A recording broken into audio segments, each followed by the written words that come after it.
What happens at laser tag never stays at laser tag. Laser Unfocused Tag Talk. Laser Unfocused Tag Talk. I feel like you could be like in Ghostbusters or something. Oh my God, you have got some stories. Let's talk about laser tag. Who knew you were a laser tag legend? Time to get laser unfocused. Tag Talk with Tivia. Welcome to Laser Unfocused Tag Talk. Hi, I'm Tivia. The U.S. Armageddon Laser Tag Tournament is a multi-system, multi-site competitive event to challenge laser tag players in a variety of systems and game formats. I'm being joined by the captains of the 2023 teams to hear their thoughts and predictions about this year's upcoming event. So we have a unique opportunity tonight to talk with the captains of all of the Armageddon 2023 teams, and I want to welcome all of you guys here. Thanks so much for taking some time. I'm just going to introduce you. First of all, we've got for the consultants, team captain George Raptis Icarus. Hi, George. Hello. Nice to be here. And representing Depends How We Finish is their captain, Sean Cope, aka Cope With It. Hey, Cope. Hey, excited to be here. Glad to have you. All right. Plausible Deniability is captained by Will Dibovec, aka Slayer. Hey, Will. Good evening. And Not in Charge captain, Scuba, aka Steven Strickland. Hey, Steve. Glad I could make it. And Church of Lurch. Unfortunately, captain is not able to be here. That's Travis Dorr, but we do have Logan Lockhart, aka Baby X-Files, standing in for him. So, hey, Logan. Hello, everyone. All right. Well, I'm so glad to have all the captains here, and we're going to have some talk about the tournament and what we're going to be expecting. But beforehand, I'd like to really just start by having everybody introduce your roster and maybe just say a quick word about who you have on your team, where they're coming from, what their area of strength is, and we'll kind of just go in that same order. So for the consultants, George Raptis, who have you got playing with you, and what can we expect? All right. So besides me, we've got Mark Raup. It's Double O Fat Boy. He's been on my team multiple times, and one of the guys that came to the first Armageddon with me and has been there since the beginning, pretty much. He's traditionally a laser quest player, but I believe he's picked up most of the other systems pretty well because of how long he's been playing. Next up, we got Ryan McFate, Cool Cat. He is a Storm player from my original store. He's been with me since almost the beginning. I think he's second place for most of Armageddon's behind me. He's a Storm player, but he's been playing so long again that he has pretty good experience in all these other systems. He used to be, by me in Ohio, but now he lives in Wisconsin. Next up is Tyler Carmen, Reflex. He is a Laser Storm player from Pittsburgh. Last year was their first Armageddon, so we brought them back, him and his teammate Mike. We brought them back this year for this Armageddon. They're both current national champions for Laser Storm. Which brings me to Mike Wagner, Creepin' X, again from Pittsburgh and the current national champion. Last year was his first Armageddon as well. And last year, both of them came, but they were both alternates. So one of them played the first half and the other one played the second half. So they haven't really got to experience the whole Armageddon or to play on all the systems that we've been playing on. Next up is Richard Kester, Clueless. He is another Storm player from Pittsburgh, and he has been on, I guess you would call it the Storm team for Armageddon for many years, but he has taken it really well to all the other systems, so he's a very experienced player in all the other systems as well. Next up, I have Rochelle Gillen. Her nickname is Lenari. She is another Storm player from Pittsburgh. She's recently moved to Cleveland and plays at my center more often than not now. And she has played in quite a few Armageddons. With last year, she was on the winning team. She took first place at Armageddon. Next up is Martin Gillenstein, if I'm saying that right. His nickname is Swaz, and he's one of our Swedish players. He originally from Sweden, and he moved to Dallas a few years ago. And he used to come to Armageddon on the Swedish team, and they just came in and obliterated everybody because they're fantastic teammates and they're really good players. And so I picked him up for my team this year. He's played on my team multiple times over the years. And finally, we have Skalt Alpeter. His nickname was Havoc. He was on the winning team last year. I believe he was the captain. And he was going to put together a team this year, but decided not to. So at the last second, I was able to pick him up to round out my team as the alt. So I think he is originally a Photon player, though now he's most recently a Tron player. We've got a very nice lineup there, and we wish lots of luck to the consultants. And next, let's hear a little bit about depends on how we finish. Hope, who have you got? Yeah, so it's a mostly new player team. We've got 5 players that have never participated in Armageddon before. We do have a bit of experience between myself and the Brit. The Brit is a UK QZAR player that's the leader of Armageddon over there in the UK, and also been to countless US Armageddons and is one of the best players in the tournament scene. And then we also have one player that's got 1 year of experience, in Terrence, Ninja Gangsta. He is a Michigan Blast player, so unfortunately Blast isn't included this year in Armageddon, but good to have his experience coming back for a second year. Then we've got 5 new players. So we've got 2 Tron players in Grim, which is Ben, and then I am Greg, who is Joey Greco. Then we've got a Force player, Jackal, which is Ryan Volmer.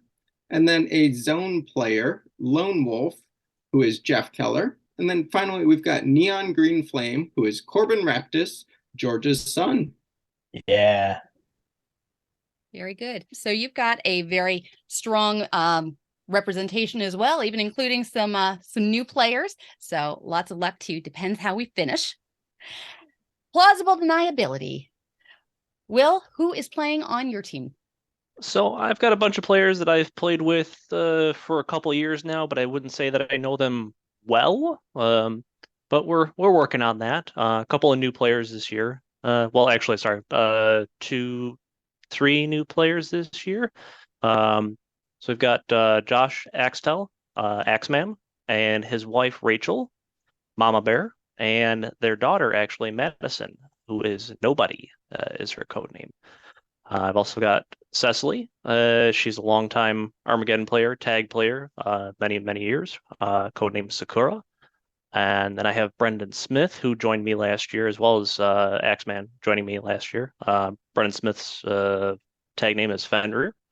And then I have the father-son duo Braden Yoakum and Jared Yoakum. Papa Smurf for Braden and Grumpy for Jared. I believe Jared played last year in Armageddon, but was not with me. As far as I know, this is the first year for his son.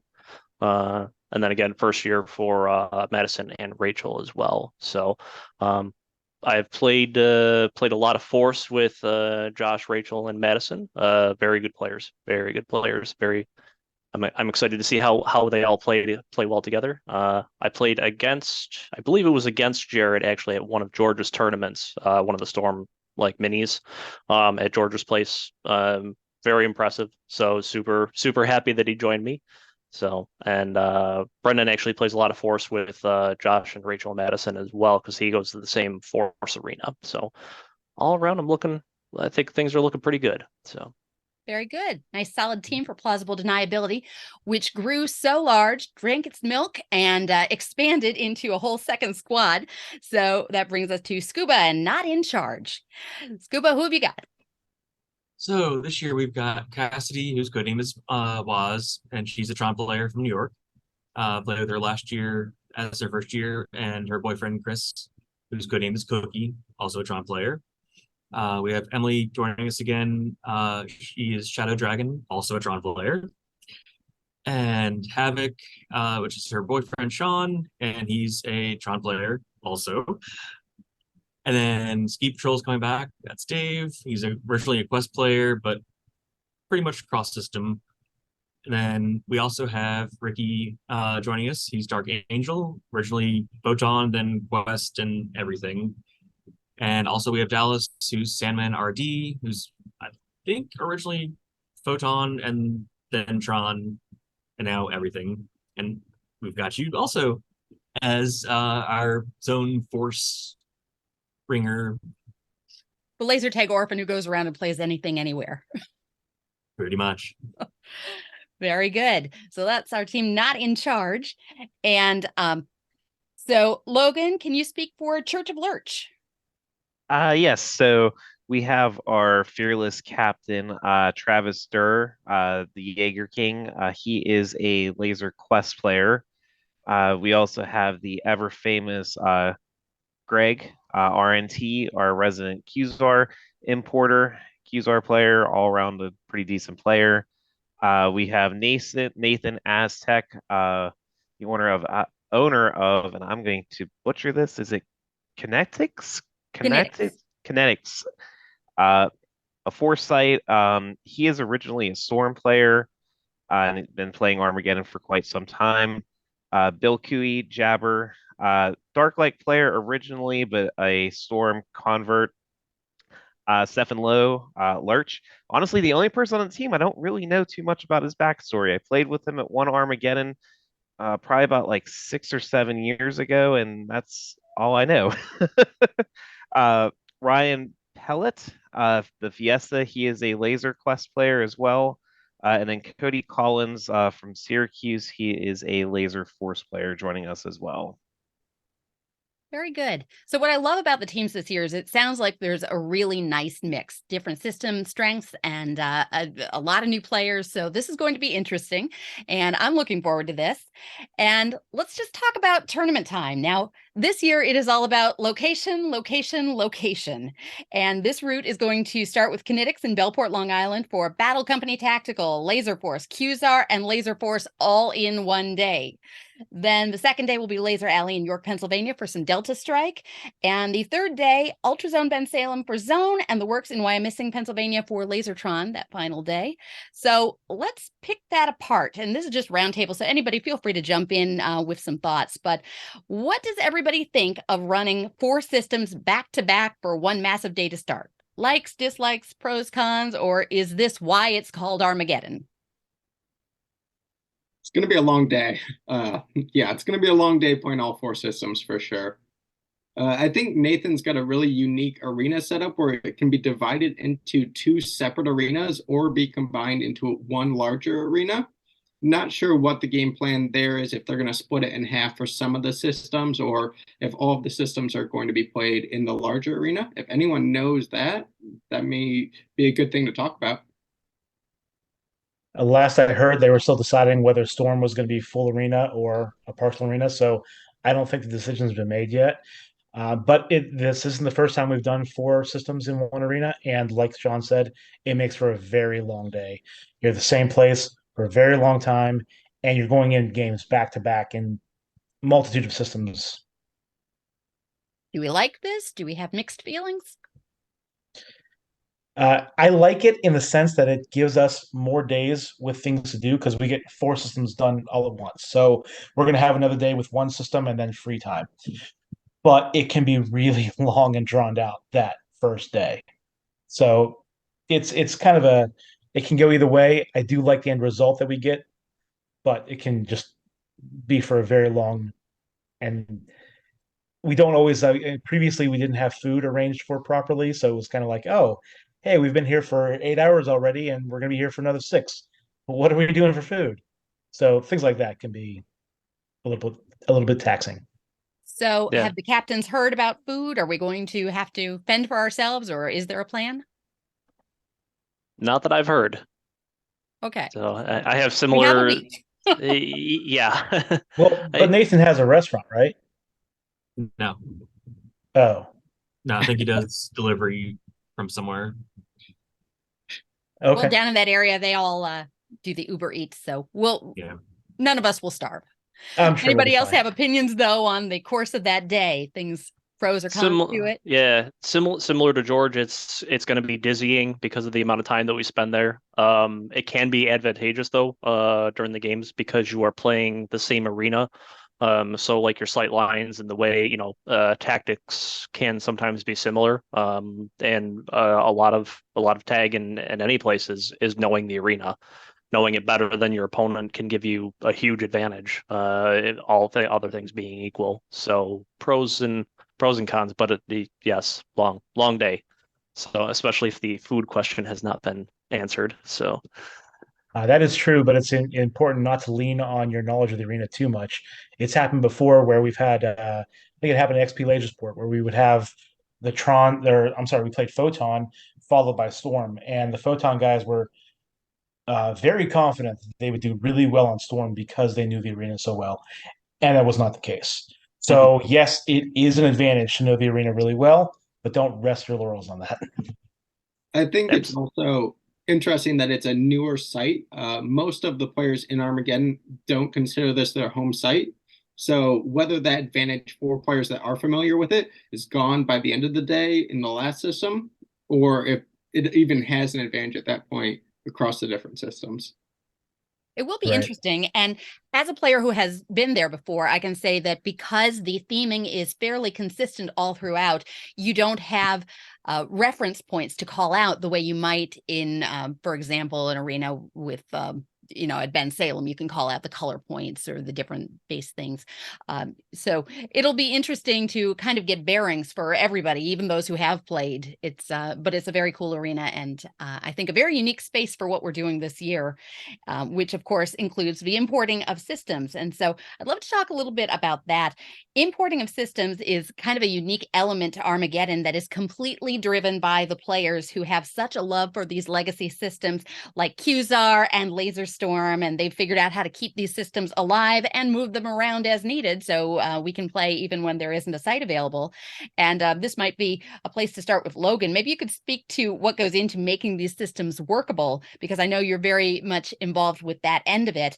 And also everybody can maybe speak up as to, what you think about that. Is it still worthwhile, even with the occasional bumps and hiccups? But what goes into moving a system into an arena that it wasn't intended for, or not intended for, but as much as just not organic to, I suppose. Yeah, so there's a multitude of things that go into it. First, it's getting game software that was originally designed as, particularly at least Laser Storm's fact that it was designed in the 1997, 1998, trying to work on a modern laptop to be able to import it into a system or into a particular store. On top of that, it's also the wiring aspect. Every system's a little bit different.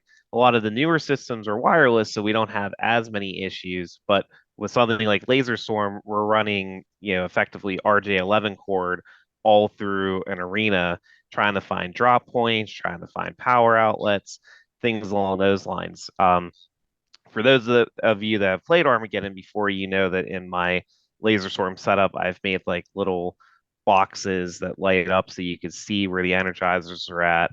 I have my bases, which are effectively like plastic tote containers that light up when the bases are going off. And then I also have gone as far as kind of piloting what George does at his site with having mobile screens inside the arena so you're able to see the score as it goes on.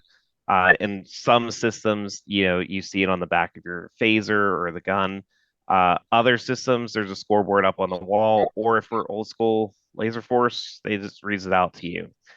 But of course, also the unique challenges with some of the systems, particularly Laser Storm, is that it's designed to be played on a divided arena.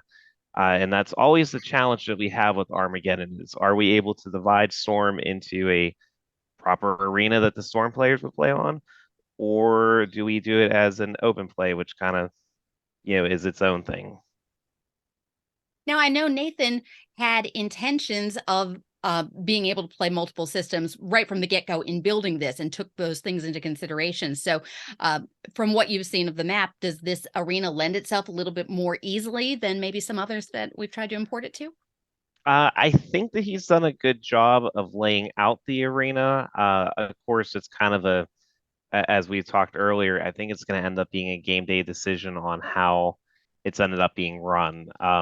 At least from talking to Greg, it appears that we think it'll be easy to set up in terms of like where the energizing points are going to be. But in terms of if it's going to be playable divided yet, that's kind of still up in the air. Okay. Well, as for the rest of our panel here, what do you think of the idea of bringing in systems? Is this something that, is really favorable to keep these systems alive? It helps with a lot of the players that come from those systems to have something to look forward to for that event. So, like, I know there's a lot of Storm players playing in this one, including my son who's on Sean's team. He knows Storm really well, but he'll be fairly new to the rest of the systems. So that gives him something to look forward to. It gives him a reason to go. many years ago when I was trying to import Storm into XP Laser Sport. We were doing it then. Um, Half of my team, because I failed basically. I did get the system running. It was I couldn't make it work, and my half of my team was really upset, saying things like they wouldn't have come if they knew that this was going to happen. So we've tried really hard in the subsequent years to make sure that either we know from the get-go we can't do it, so we're not going to say that we're doing it, or we make sure that it happens properly, just for that reason.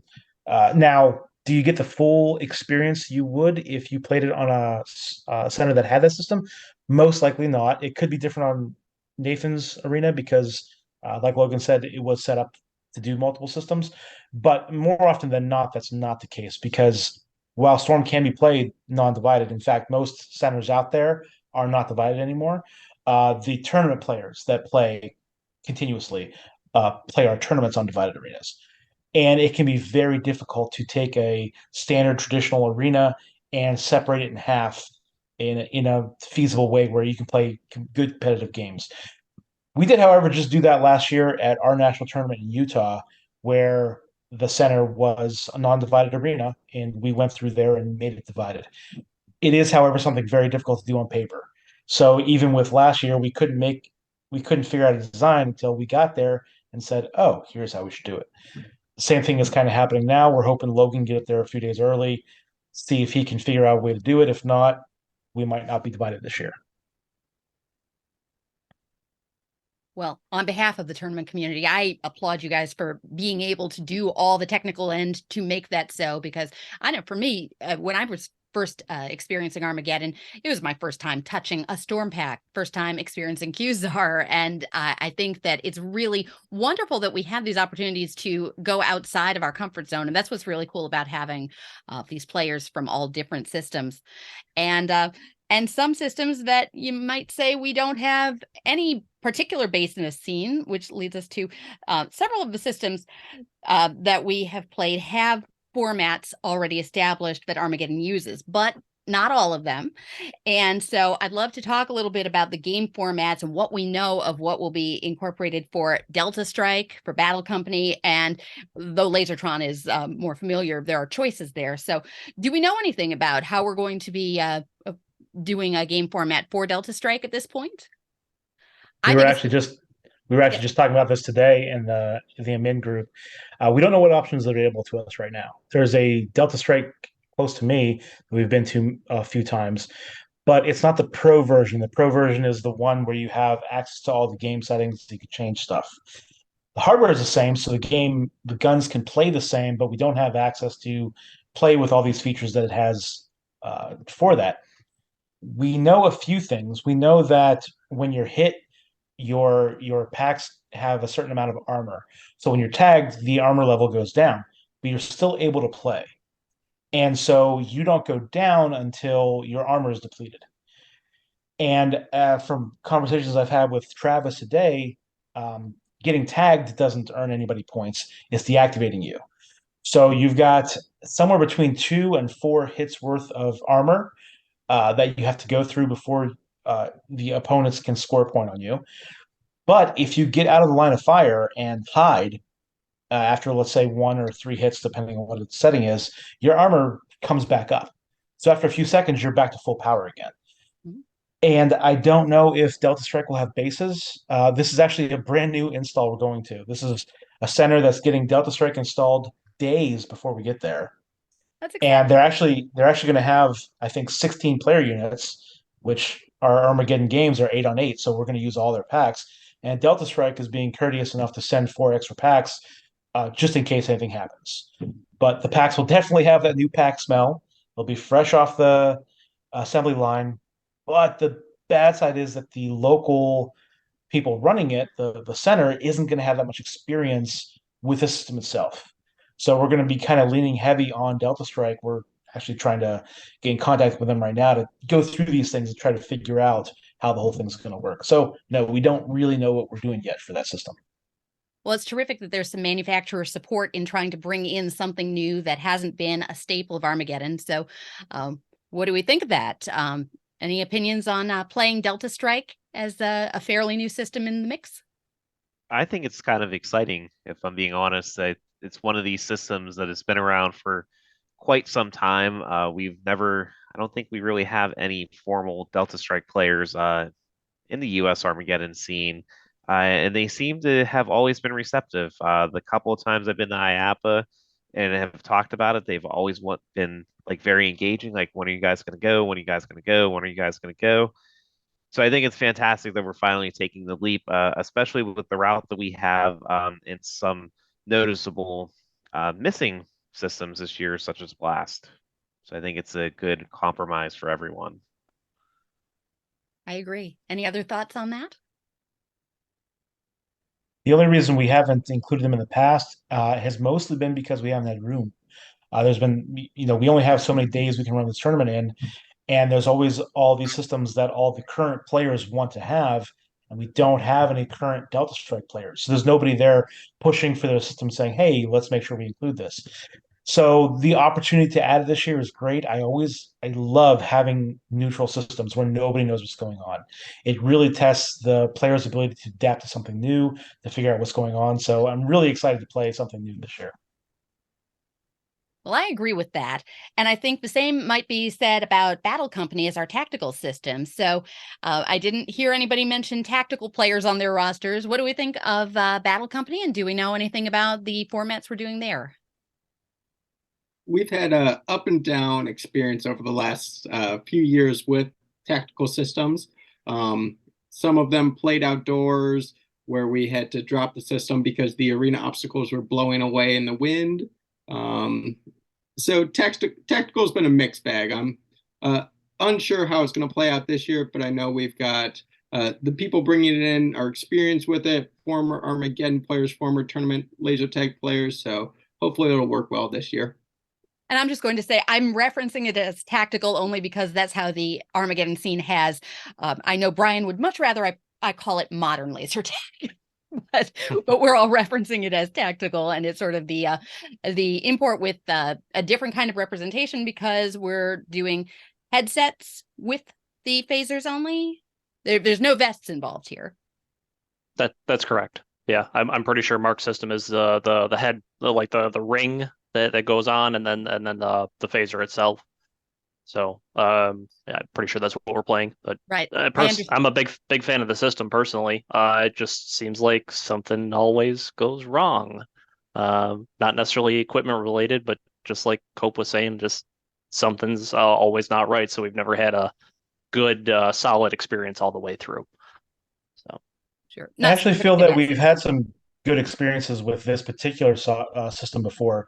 Mark is bringing it in this time, and we've actually played this system because he had a location XP Laser Sport before, and we've played with this hardware at those places in Armageddon. So this isn't the first time this system has been in Armageddon. And as far as I'm aware, when it's been at Mark's place, it worked really well. I could be mistaken. A lot is jumbled in my head with different tactical systems, and I'm happy to call this one just laser tag because I believe we've played at Mark's place, which was indoors. It was a inside location.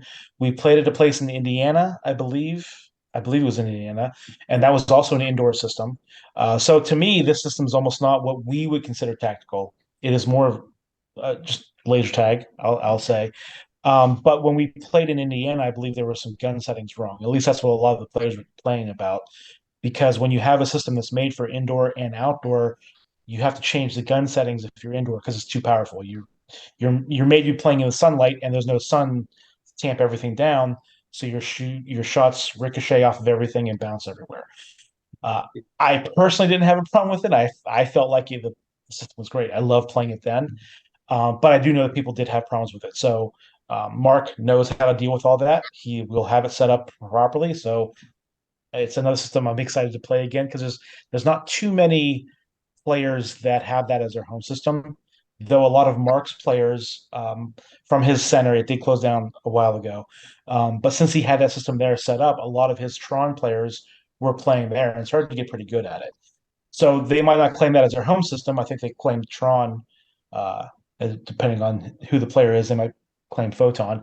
But they claim that as their home system, but they're very familiar with this. So it's not quite what we consider the traditional tactical laser tag.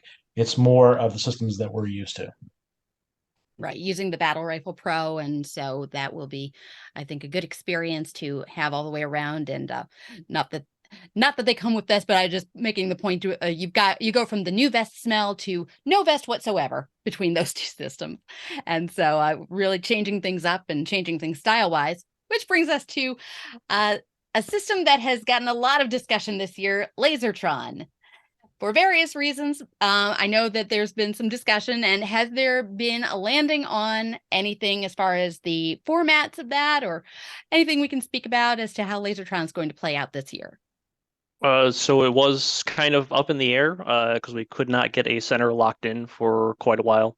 Phone calls, missed calls, etc. I finally got that all squared away. The R&T actually went down there and scoped it all out. The faculty at the center, they don't necessarily have a lot of experience with modifying settings or changing settings in the game computer. So it's kind of up to us. We're just going to have to play one of the stock formats. And what it's looking to be is going to be standard team base. Originally, they were going to have 3 bases on either side, and the site agreed to cover up 2 of the bases per team so that it's just one single base on either side, plus player tags. So, and then you'll have modes going in. I want to say Hyperblast, bonus, and I forget what the other mode is called. So, but I think we're just going to have 3 modes, and then 2 of which are usable. Don't quote me on that. Oh, you might have spy mode as well. So it might be 3 usable out of 4. Bases, I believe, are going to be worth 200, and player tags historically been 40, but we'll see how that goes. It's kind of be whatever the site has is what we've got. I don't expect that we'll be able to change any settings, so, or have the time to either. So A little bit more standard than what we've tweaked in the past, and so that might be an advantage to players who play at more public sites, perhaps. Yeah, it is definitely a newer version of Tron than most of the Armageddon players are used to, especially a lot of the old timers. They're more familiar with shielded bases, or shields up, shields down, as it's sometimes called, where you have to tag the base, wait for the shield to come down, and then hit it again to score points. So older Tron versus newer Tron is almost like 2 separate systems. Looks a lot of the same, but the way it functions is sometimes very significantly different. So it plays more like chips than bases on, bases off, right? Shields up, shields down. That's what we're gonna have is chips. Is chips with single base on. So okay, I love that, by the way. A lot of the older other guys that have been around for a while, they don't love it. Actually, a lot of them like the shields up, shields down. But I personally learned on chips, so that was, to me, this is pretty common and normal. Whereas shields up, shields down was like, wow, what are we doing here? What's the scoop? What's the tactics? Well, yeah, the shields up, shields down makes Tron feel like many of the other systems. It's just another laser tag. The chips mode to me makes it feel very unique and different. That's why I liked it. But this, I think the last time we played on LT12, we had the choose your own chips, which was the new thing in the LT12. Mm-hmm. But we used the chips that we were used to, so Energizer, Deactivator, and Stealth mode. Right. This time, the ones you just mentioned, I've never heard of them before. I have no idea what they are. So this will be new and fun for me to play with. Yeah, so they've done away with Deactivator because it was deemed too powerful. Mostly, they're not wrong.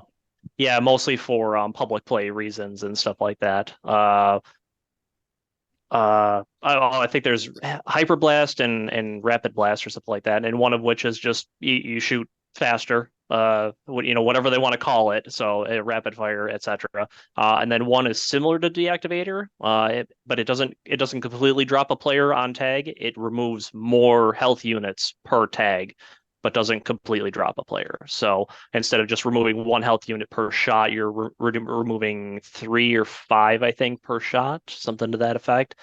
Some of it depends on how many players are in the match. Like if it's a huge, like a 40-person match, they'll make it more powerful.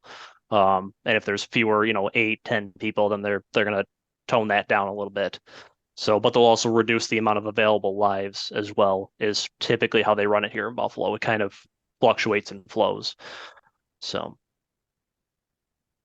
Well, it's interesting how the various different systems have all these choices and all these considerations that we have to think about when we're determining what will be played, which brings me to Laser Force. And I'm sure Scoop is going to have an opinion on this one. So some say that Laser Force has the steepest learning curve for Space Marines 5, SM5, because of the specific positions. And if you're not somebody who's familiar with playing SM5 specifically, it definitely can have that learning curve. So after years of being part of the scene and having some debate over SM5 versus Masters, or maybe a more standard format, which side of the coin do you guys favor for playing Laser Force at Armageddon? SM5, 100%. Always SM5. No doubt. Same thing. SM5. Yes. Yeah, I agree. The learning curve is 100% worth it, because there's nothing quite like it. So, and the same here. It's probably one of the most unique game formats that's out there. And then, of course, not to go too far off the rails, but once you know how to play that, it makes some of the other fun formats like D&D a lot easier to understand. I mean, honestly, the first time we played Laser Force, I think it was Houston, Texas, for Armageddon. It was a 3-level arena. It may have been. And it didn't use SM5. We just used the standard, whatever open play was. And it was like you hit 3 people in a row, and I think you got rapid fire or something. We did not do well on it. We did not like it. Again, like not playing chips and Tron, it just made it feel like a generic laser tag system. When we were introduced to SM5, I know everybody says it has a very big learning curve, but we took to it very well. It can be a little complicated, but once you break it down into what you're doing, what your roles are, it becomes something you can understand, and it made it a new game. It made it something new and fresh and unique. And again, I like the uniqueness of the system like that. That's why I really like SM5 when we play Force. Wholeheartedly agree. I think that it's really cool that we're getting a mix of very different styles of laser tag, and it will be interesting to see who, rises to the top with the best mix of all of them. And Zone is, of course, the only 3-team format that's being played in this tournament. So how do you think that might make for some interesting matchups?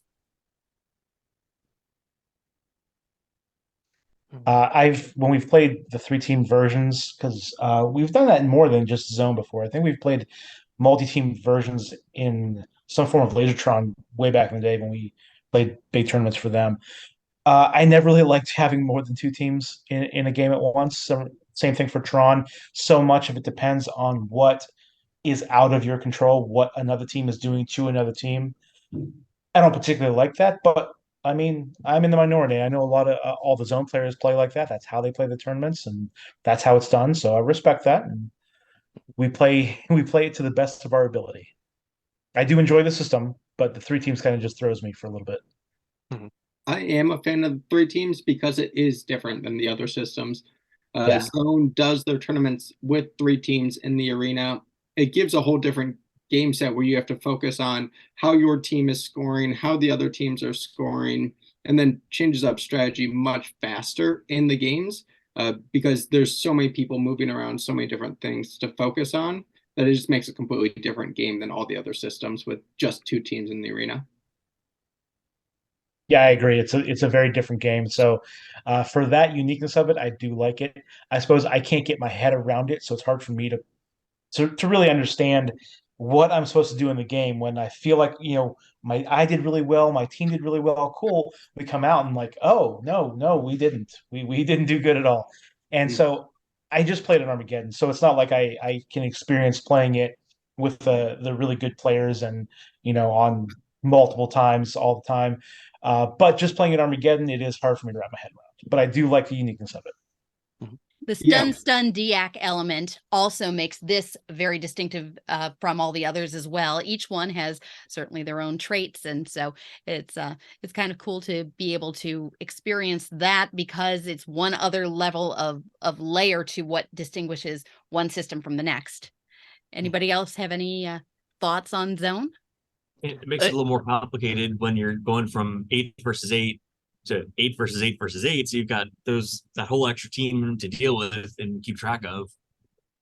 I think a fun part about that is part of the strategy and how you separate your team into attacking and defense and roaming throughout the arena. You start getting into splitting players up into groups of 3 or 2 when you're on offense and defense. And it just opens up so much more strategy and so much more dynamic arena play with 3 teams in the arena. Mm-hmm. I 100% agree with what Cope said is, dividing out into two, 3 or 4 players and kind of, okay, you're doing this, you're defending, you're attacking, you guys just kind of float around, cause trouble, tie people up. I think that's great, honestly, versus you just don't have that option in the other systems. I also think it's great because sometimes games are just unbalanced. Like, sometimes it'll just be either you're dominating or you're being dominated, and there is no in between. Whereas Zone is kind of like, well, you can kind of subtract, pull out, and let the other 2 teams kind of go at it and just poke around and cause trouble and have fun instead of being completely wiped or completely destroying the other team. I think playing with 8 players on a team is also going to make a full arena, as the point was made, but kind of opens up more possibilities for more defense while you're still going out and about, rather than spreading yourself too thin. So it'll be interesting to see how the teams treat that and how they strategize. And so we've got a very nice mix of systems here and a nice mix of ability levels.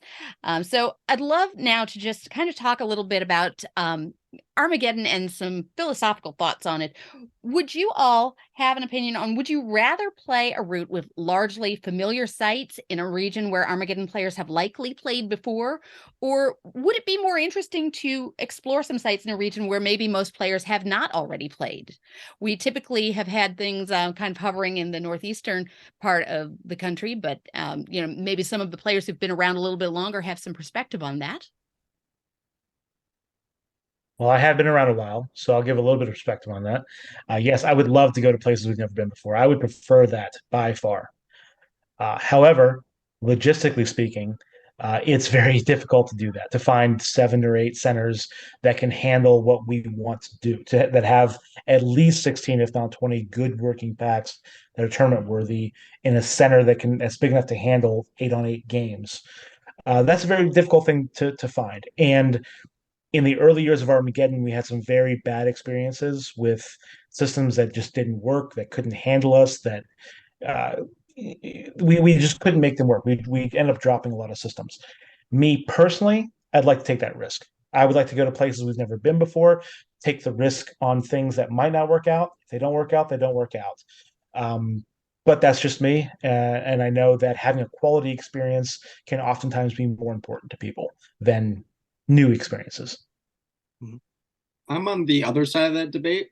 I would prioritize sites that host tournaments for their own system. So this year we're going to Bensalem, Philly for Zone. They just hosted Zone Nationals there. The sites that we've typically been to in the Northeast and the Midwest have at least 1 or 2 centers that host their own system-specific tournaments there. And I think that's something that we should be prioritizing over those new centers, just because there's reliability there. There's an established tournament scene players there. And I think that makes it a better experience having those trusted, reliable systems and centers. There's definitely something to be said for that. But you do get into the thing where we go to the same places all the time. Like, we are in the Northeast part of the country, and we haven't deviated from that since, for a very long time. Yep. I'm kind of a split opinion on it. I would, especially for newer players, I would want to make sure that they have a good, solid experience. And part of that comes down to like cost, I guess you would say. People, hey, the cost is 100% justified. These are really great centers, okay. I'd say would almost versus the flip side. I would love to play at new centers, but I also think it would have to be, we'd have to bring the cost down, a little bit less risk there. Financially strapping times for everybody involved, so we can be adventurous, but sometimes it's not good to spend a whole load of dough on that. I think it also comes down to where people are traveling from, because most of the players are based in the Northeast, Midwest, so it's a couple hour drive away. Like if we went to Vegas or something on the West Coast, everybody has to travel, increases your costs and possibilities of travel hiccups. Yeah. Well, true, but we also open up the possibility of finding new players in places that don't come to us because it's too much of an expense for them. We don't have many people from Vegas or California. We have in the past, but we don't have any players from there because we don't go there. We have a lot of players from the Northeast because we go to the Northeast. We definitely risk if we were to go to California or Las Vegas, we would risk having a very small tournament because a large percentage of our current player base would not be able to make it. So that's a very valid reason not to go. But if we never do it, we're never going to grow. Well, and I'd like to speak to that just because I most recently played with a California team in zone. And ironically, I think I'm considered a Chino Hills player because I think I've played more zone games at that site than anywhere else since the pandemic. So I was with a California team that had no issues with traveling for the experience to Philadelphia. But also, I know that they are very active in trying to cultivate some scenes with the zone community out there, with some systems that are unable to be played in this part of the country. For example, EXO. I am a proponent of thinking outside the box as far as finding new people to join the scene by going to new places, and like some of the systems that come to mind, EXO, Netronic, Laser Max or Laser Trooper. There are things that we are missing for the sake of geography, but would you be open to that if somebody decided that, if a decision was made to explore a new geography, what would you think of bringing in some of those systems that almost nobody from our scene might have touched at this point? God, I would love that. All in. I think having an established player base at that site makes that even easier. If they have a community, if they have members, that makes that process of bringing that new system in and justifying the travel out to that location even easier. We're going in blind and just adding the system and there's no scene, no players for that system yet, it might not be worth it at that point, but focusing, maybe planning it 2-3 years out could start building that scene. So by the time we get out there, it has something to contribute in player base and a ready center. I think there's something to be said for bridging the gap. It's just figuring out how to do that. I think Ricky is not here right now, so if I could speak for him real quick, the guy that runs the Armageddon tournament, if this option was presented to him, he would say they should run a mini-geddon out there first. That's his go-to, to test out the system to see, make sure they can do it, and to find if there are the players there willing to make it happen.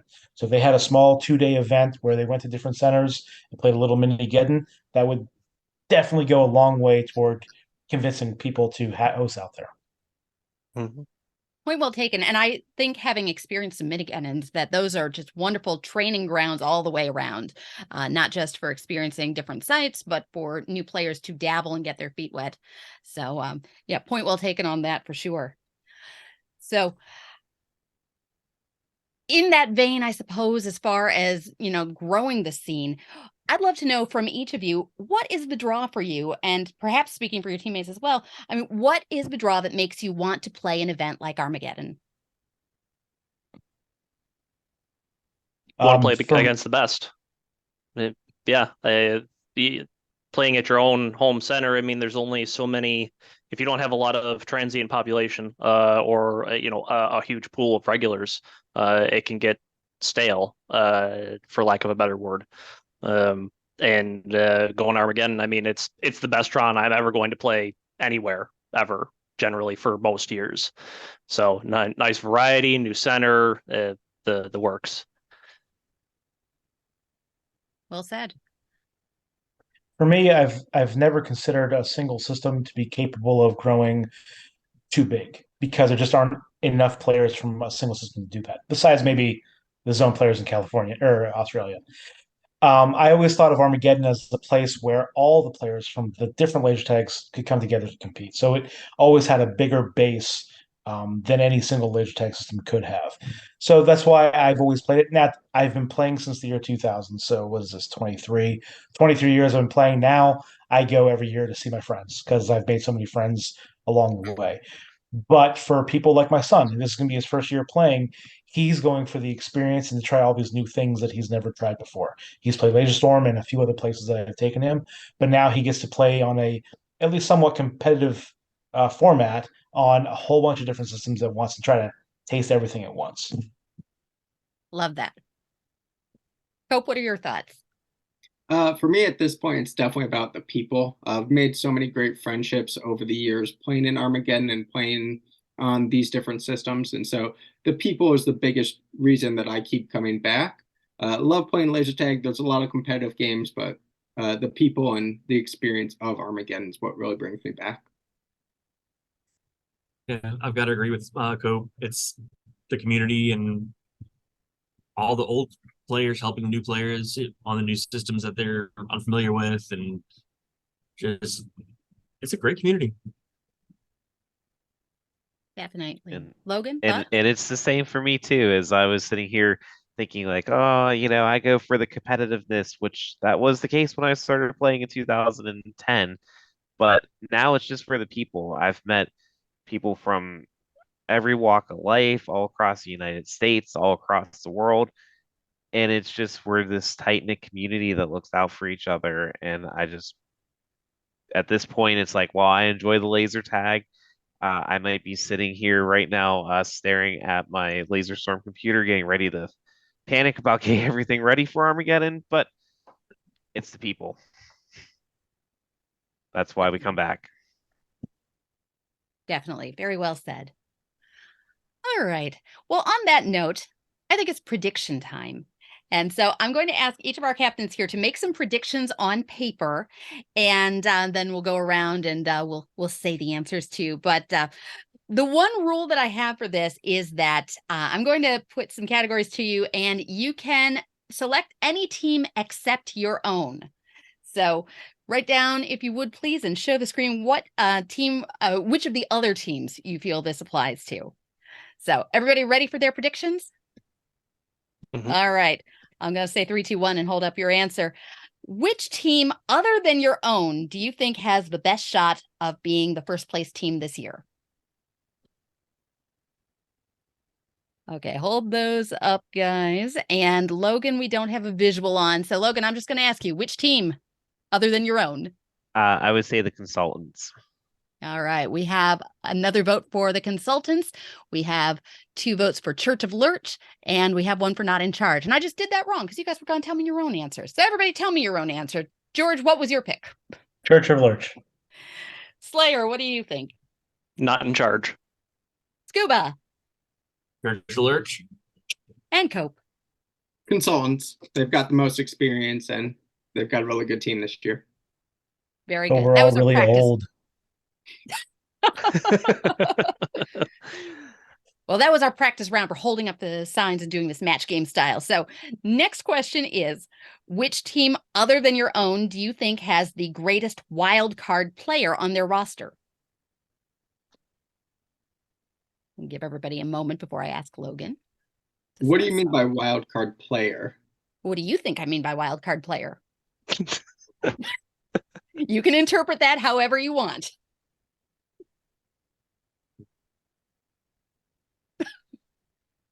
I feel like Cope is in my head as far as what I might mean. Are we still holding these up, or are we just going to tell you? Yes, hold them up for now so that we can at least see. And okay, Logan, what's your choice first? Depend how we finish. All right. And we've got 5 new players. I have no idea what's happening. George, what was your answer? Depends on how we finish because they've got 5 new players. I have no idea how they're going to play. Slayer, what's your answer? Same, agreeing with George. Depends on how we finish. Just such a huge amount of new players. Have no idea how that's going to play. Scuba? Plausible deniability. I think we had a couple of good small groups that are new, and it'll be interesting to see how they work together. Okay. And Cope, what was your answer? I went not in charge. They've got some newer players that play together quite a bit, are a lot of Tron players on that team. And so if they can put things together and work together as a team, they could surprise some people. And they've got Ricky, who is a wild card by definition. Yes. Yup. Oh, he Understatement nailed that one, tonight. didn't he? Okay. I will say, Slayer, you've got the plausible deniability has the Yochum father-son duo. They've been coming to my center for Storm every week for the past year now. So there might be Quest players, but they are going to surprise a lot of you guys on Storm. I'm looking forward to that. Super hard. I'm not. All right. Which team's captain, other than your own, will likely have so much fun that they might not even make it into the arena on time? I mean, is that supposed to be? You Yeah. can interpret it however you want. Yeah. Will is taking a moment on this. And Logan, what would you say, other than your own team? Well, it's kind of hard on that one, but I have to. I'll have to go with not in charge. Oh, yeah. Okay. We'll throw that to Captain and Not in Charge. Scuba, what was your answer? Depends how we finish. All right, and let's go round robin. What are the answers from Cope? Travis. Slayer? Church of Lurch. George? Yeah, Travis, the Jaeger King from Church of Lurch. I figured that might be a sweep. All right. Well, I always like to end with a little bit of rapid fire tag talk. And I usually throw out a lot of fast questions, but since there's 5 of you, I thought I would ask each of you to quickly give your answer to one question. So rapid fire. Here's the question. What is the best reason to play Armageddon? George? Oh, to meet all the new people. You're going to meet people from across the country and across the world. That's the great reason to do it. Slayer? Both variety and competitiveness. It's like I said earlier, it's the best tag that you're ever going to play anywhere, I would say. Cope? The people. Short and sweet. Logan? It's definitely the people, it's the systems, and to be perfectly honest, it's like 3 days of nonstop partying. So what can you complain about? Excellent. And Scuba? People and learning all the different systems and getting the experience from literally decades of tournament players all in 3 or 4 days. Excellent answers. And I want to thank all of you for taking some time. This is the first time we've done a pre-Armageddon podcast. I think it gave us a lot of insight. And so I am looking forward to seeing how things shake out and looking forward to seeing all of you at the event. And so best of luck to all of the teams here at the US Armageddon 2023. And thank you for taking some time with me, guys. Thank you. Thank you. Thanks. Thanks for checking out this episode of Laser Unfocused Tag Talk. Listen for more episodes on the first and third Friday of each month. Want to be a guest on an upcoming episode? Find out more and follow my blog and website at TiviaChickLovesLaserTag.com.